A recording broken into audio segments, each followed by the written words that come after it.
이번에는 국민의당 정동연 의원 전화 연결해서 이 정치권의 지진 대책 그리고 최근에 가장 큰 이슈죠. 국민의당과 바른정당의 통합 문제 등에서 한번 말씀 들어보겠습니다. 그래도 국민의당 안에서 가장 합리적인 분이시지 않나 하는 제 생각을 하고 있습니다. 나름대로 천정배 전 대표님이나 박지원 최고위원보다는 그래서 좀 말씀을 들어볼 필요가 있는 분 같습니다. 안녕하십니까? 예, 안녕하세요. 제가 바로 말씀드린 것 같죠, 그죠? 지역구가 전북이시잖아요. 예, 예. 전북 지진 피해에 대해서 한번 이렇게 전화해 보셨습니까? 피해에 대해서? 예, 제가 어제 마침 그 광주에 네. 강연 특강이 있어서 갔다가 동구 소방서를 방문하는 중에 네. 문자가 왔어요. 그렇군요. 금방 그또 흔들리는 걸 느꼈는데요. 네. 전주나 광주 지역에 피해는 없고 네. 거기서도 몸으로 감지가 됐습니다. 예. 정부의 어떤 전반적인 대처, 이제 한 이틀 지나고 있습니다만 앞으로도 계속 여진이 날 가능성이 있고 이게 본진인지 전진인지 모른다는 그런 보도도 있었습니다만 어떻게 보십니까? 수능 연기 결정 이런 걸 전반적으로. 네, 일단 안전을 최우선으로 한 결정이기 때문에 네. 저는 잘한 결정이라고 생각합니다. 네. 작년에 아마 이제 경험이 있어서 지진 조기 경보 시스템을 기상청으로 일원화한 것이 잘한 일 같고요. 네.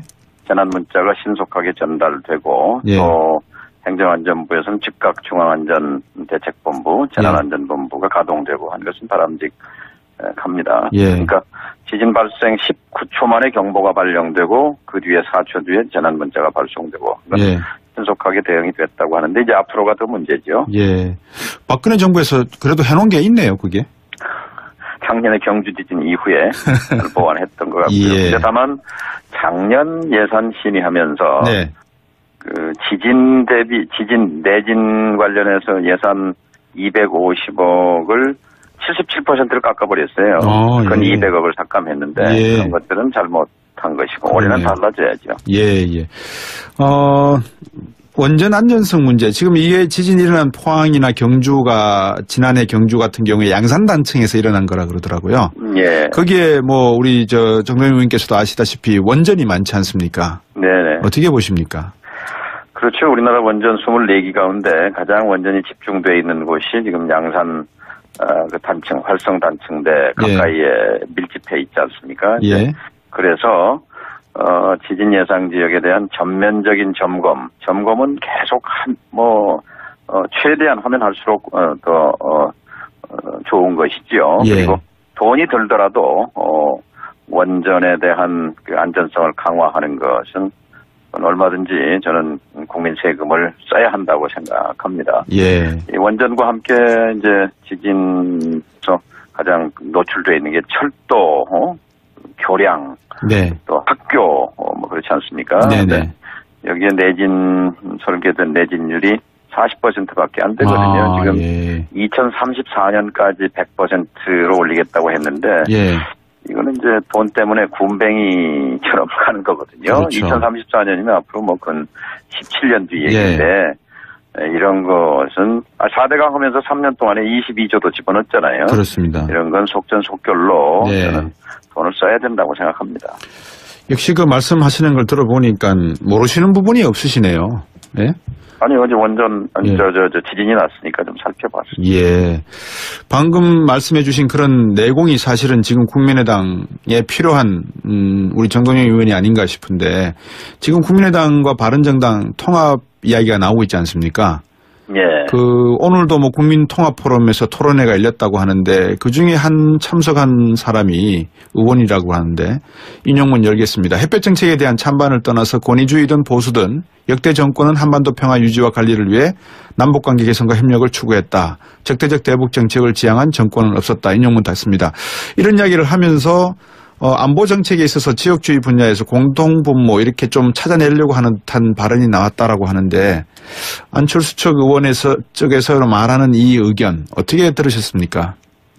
그거는 마치 자유한국당 대변인의 관점을 얘기하는 것 같습니다. 그렇게 네. 말하면 역대 정권이 적폐청산도 다 했다 이렇게 말할 수 있을 것입니다. 네. 중요한 것은 지금은 정치 공학의 시간이 아니고 예. 기본 체력의 시간이다 이렇게 생각합니다. 예. 기본 체력이라는 것은 결국 국민의당이 이제 전당대회 끝나고 석 달이 다 돼가는데 국민으로부터 외면받고 있거든요. 네. 근데 그 김영삼 전 대통령이 남긴 유명한 얘기가 있어요. 네. 야당은 지지율을 먹고 산다. 그런데 예. 대통령은 지지율에 함몰하면 실패하더라. 뭐 이런 얘기를 남겼는데 예. 지금 국민의당이 위기에 처한 것도 지지율 때문에 그런 거거든요. 예. 근데 예. 결국 당이 사는 것도 민심이요, 죽는 것도 민심이거든요. 예. 그게 이제 민심이 숫자로 표시된 게 지지율이지 않습니까? 예. 그런데 민심 속에서 살려면 민심이 원하는 방향으로 가야죠. 예. 그게 뭐냐면 저는 개혁이라고 생각합니다. 예. 이 국민의당이 지금은 마치 그제 그 원외위원장 한 40여 명이 모여서 간담회를 했어요. 저를 초청해서. 그때 제일 많이 나온 얘기가 지금 안철수 대표가 가는 길이 마치 반개혁, 반호남, 반문재인 3반 노선으로 가는 것 같다. 예. 이렇게 가서 우리가 살겠는가 이런 얘기가 쏟아져 나왔어요. 제일 네. 공감이 많은 얘기여서 네. 제가 그제 안철수 대표에게도 이 말을 그대로 전했습니다. 예. 당신이 가는 길이 지금 반호남, 반개혁, 반문재인의 길을 가고 있다. 예. 이렇게 대중이 인식한다. 예. 이걸 불식하지 않으면 당이 살아나지 못한다. 예. 그러니까 지금 뭐 정치 공학으로 연대와 통합을 강조할 것이 아니라 네. 기본으로 돌아가서 국민이 원하는 게 무엇인가 거기에 응답하는 것이 중요하다고 저는 생각합니다. 어떤 의미에서 보면 안철수 대표 자신이 지금 상당히 위기의식을 느끼고 있기 때문에 통합이라는 것에 대한 어떤 매력을 포기하지 못하는 거 아닙니까? 이제 본인이 지금 계속 무리수를 두는 거거든요. 지난번에 전당대회 당대표 출마한 것도 네. 아주 무리수고요. 그것도 네. 저는 실패작이라고 생각합니다. 예. 그리고 본인이 출마의 변이 그거였거든요. 네. 2달 내에 당 지지율이 올라가지 않으면 당은 희망이 없다. 그렇기 때문에 그렇죠. 내가 나와야 된다. 그런데 석 달이 다 돼가는데 더 가라앉지 않습니까? 예. 그러면 그 본인의 처방과 진단이 잘못됐다는 것인데요. 네. 지금 또 연대와 통합으로 방향 잡는 것도 또 패라고 생각합니다. 예. 그 안철수 대표에게 문재인, 반 호남 뭐 이 말씀을 3반 이야기를 해주셨다고 하시는데 뭐라 그러던가요, 그러니까? 본인이 펄쩍 뛰죠. 난 저 반개혁도 아니고 반호남도 아니다. 예. 그런데 이제 그럼 좋습니다. 예. 그런데 문제는 현대 정치는 이미지라고 하지 않습니까? 예. 대중이 받아들이기를 안철수는 반호남 반개혁으로 간다. 이런 이미지가 붙으면 네. 이 딱지를 어떻게든 떼내야 될 것 아니냐. 그런데 연대와 통합은 오히려 이 이미지를 더 고착시킨다. 네. 하는 얘기를 했죠. 그리고 지금 40명 플러스 11명, 51명의 교섭단체가 된다고 생각할 수 있는데 네. 그건 착시다. 착각이다. 예. 11명이 다 합칠 수도 없지만 예. 여기 40명을 인위적으로 이렇게 끌고 가려고 하면 예. 이건 두 조각 난다. 그럼 당이 깨지는 건데 나는 당 깨는 걸 원치 않는다. 예. 당은 깨서는 안 되고 그러기 위해서는 인위적인 이 통합 이거에 반대한다. 이런 얘기들을 나눴죠. 일부 제가 만나는 분들은 이 제3의 국민의당이나 바른정당이나 대한민국이 양당 체제가 아닌 다양한 의견들이 모일 수 있는 새로운 정치적 패러다임을 추구한다면 국민의당도 바른정당도 각자 도생의 길을 가면서 생존할 수 있는 그런 새로운 패러다임을 만들어 보려고 노력하는 것이 더 정치다움이 아닌가 이런 이야기를 하시던데 그 부분에 대해서는 어떻게 보십니까? 그렇습니다. 지금 해야 할 일은요. 선거제도 개혁입니다. 네. 개헌입니다. 네. 촛불광장혁명은 지금 진행형이거든요. 네. 이게 촛불광장혁명이 혁명이 되려면 네. 제도 개혁으로 이어져야 합니다. 네. 안철수 대표가 지금 들고 나서야 할 얘기는 연대통합이 아니라 네. 선거제도 개혁 그리고 헌법 개혁에 정치 생명을 걸고 네. 뛰어들어야 합니다. 네. 그런데 지금 번지수를 잘못 잡고 있다고 생각합니다. 그 통합파 의원으로 알려져 있죠. 이현주 의원이 인용문 열겠습니다. 기존의 정치 질서에 문제가 있으니 젊은 의원들이 새로운 정치 세력을 형성하자. 기존 정당 내의 질서 지역 간의 이질감, 이런 고정관념의 구도를 깨고 다시 정치 세력화를 좀 할 필요가 있다. 인용문 닫습니다라고 했는데 우리 정동영 의원께서는 어떻게 생각하십니까? 두 가지 차원의 얘기를 할 수 있을 텐데요. 예. 정치 질서에서 가장 중요한 질서는 바로 헌법개혁과 선거제도 개혁으로 판을 새로 짜는 문제가 있고요. 그다음에 현재 정당 구조 내에서의 정치 질서는 국민이 정해준 것이거든요. 네. 그래서 인위적 개편, 이것은 바로 이합 집산입니다. 예. 근데 이걸 이제 정치 공학적 이합 집산인데 이걸로는 국민에게 감동을 줄 수가 없죠. 네. 그리고 젊은 정치인일수록 신념과 철학으로 하는 정치를 해야 합니다. 네. 그렇게 이 정치 공학에 매몰되면 안 된다고 생각합니다. 유승민 대표의 본심은 뭘까요? 정말 국민의당과 통합 가능성을 열어놓은 걸까요? 아니면은 자유한국당에 대한 카드로 쓰는 걸까요? 유승민 대표는 국민의당 통합론이 나쁘지 않을 겁니다. 그리고 본인이 국민의당에 대해서 햇볕 정책 버려라, 그리고 호남 의존하는 거 버려라라고 얘기한 뒤에 대구에서 인기도 올라갔다 이런 얘기도 기사에서 본 적이 있는데요. 예. 어쨌든 유승민 대표가 개혁 보수당, 보수 정치의 재구성을 하려고 하는 노력은 저는 환영합니다. 네. 그런데 개혁 보수당을 재건하는 것과 네. 국민의당을 거기에 합치는 것은 다른 얘기라고 생각합니다. 예.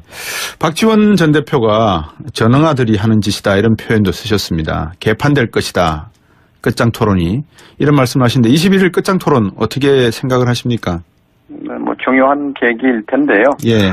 이제 지도자의 말은 천금의 무게를 가져야 합니다. 네. 그러니까 통합은 안 한다, 통합은 없다, 언론이 앞서 나간 얘기다. 그렇게 해놓고 이제 오늘 또 불쑥 일단 통합의 빅텐트를 치자 이렇게 얘기를 해서 네. 당혹스럽습니다. 그러니까 어제는 이 말하고 오늘은 이 말하고 저 네. 말하고 이래가지고야 신뢰가 생기겠는가. 네. 생각해보면 지금 안철수 대표는 재벌 오너 같은 정치를 하고 있는 것 아닌가 하는 생각이 듭니다. 예. 이렇게 오너 정치의 생각을 가지면 예. 당원 동지들에 대한 무시가 되는 것이고 네. 원내 의원이 40명, 200여 명의 위원장들을 무시하는 결과가 되기 때문에 예. 저는 그 말의 무게에 대해서 다시 생각해봐야 한다고 봅니다. 이 정치라는 건 절대적 숫자가 아니면 분명히 알고 있습니다만 40 더하기 11, 그래서 51명, 그리고 또 국민 지지도가 만약에 올라간다 그러면 정동영 의원께서 보시기에 국민의당의 지금 잡음이 어느 정도 가라앉을 가능성도 있다고 보십니까? 그렇게 별 일이 없으리라고 생각합니다. 네. 정치는 정체성을 가지고 해야죠. 네. 그렇게 기술과 공학으로는 해서는 안 된다고 알겠습니다. 생각합니다. 간단하게 여쭙겠습니다. 친정인 MBC 사태에 대해서 이제 어느 정도 안정이 돼가는 것 같은데 어떻게 판단하십니까? 불행한 지난 9년이었습니다. 예. 가슴이 아픈데요. 저는 MBC 출신이었다는 것을 전 제 인생이 MBC에서 그렇죠. 20대부터 40대까지 있었으니까요. 네. 근데 너무 가슴이 아팠고 또 사실 그동안 부끄러웠습니다. 그런데 이 어둠의 터널을 벗어나는 것 같아서 네. 특히 우리 병마에 시달리고 있는 우리 이용마 후배 네.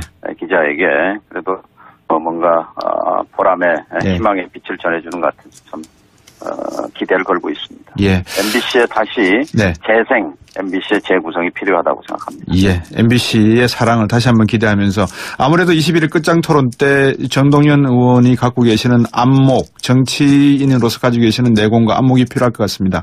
어떤 역할을 기대해 보겠습니다. 좋은 말씀 잘 들었습니다. 말씀 감사합니다. 네. 국민의당 예. 정동연 의원이었습니다.